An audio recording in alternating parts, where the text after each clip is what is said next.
Siapa sangka? Indonesia, negara yang selama ini dianggap sedang berkembang, justru menjadi negara dengan tingkat kehidupan paling berkembang di dunia, versi studi Universitas Harvard. Amerika Serikat, Inggris, bahkan Jepang, semua kalah. Simak penjelasan lengkapnya di video ini.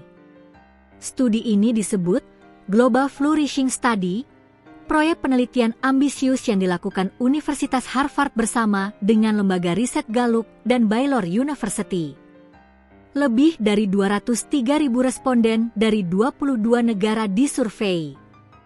Penilaian dilakukan dengan pendekatan multidimensi, bukan hanya soal ekonomi atau fisik, tapi makna hidup, hubungan sosial, dan spiritualitas juga dihitung.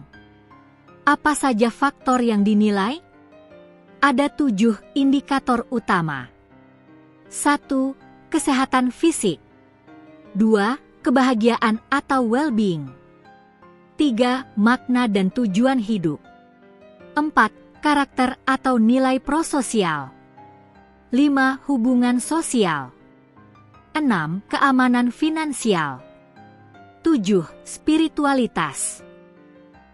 Hasil ini juga mempertimbangkan data demografi seperti usia, gender, pendidikan, agama, hingga status pekerjaan.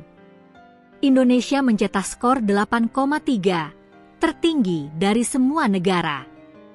Menyalip Israel, Filipina, Meksiko, hingga Polandia. Yang menarik, negara-negara adidaya seperti Amerika Serikat hanya peringkat ke-12. Inggris bahkan berada di posisi 20 dari 22 negara. Jepang, skornya hanya 5,89 dan masuk 3 terbawah. Kunci keberhasilan Indonesia ternyata bukan uang, melainkan hubungan sosial yang erat dan karakter prososial masyarakatnya. Peneliti Harvard menyebut, banyak negara maju memang mencetak skor tinggi dalam keamanan finansial, tapi justru rendah dalam makna hidup dan hubungan sosial. Indonesia sebaliknya, meski bukan negara terkaya, tapi unggul dalam nilai-nilai kekeluargaan, gotong royong, dan spiritualitas. Jepang, dengan harapan hidup tertinggi di dunia, malah berada di bawah. Hanya sedikit warganya yang merasa memiliki teman dekat. India, Turki, bahkan Spanyol juga menunjukkan nilai flourishing yang rendah. Ini menunjukkan bahwa modernisasi dan kekayaan belum tentu membuat manusia berkembang sebagai manusia. Studi ini membuktikan satu hal penting. Hidup yang berkembang bukan hanya soal uang dan teknologi, tapi soal makna, hubungan, dan kebahagiaan.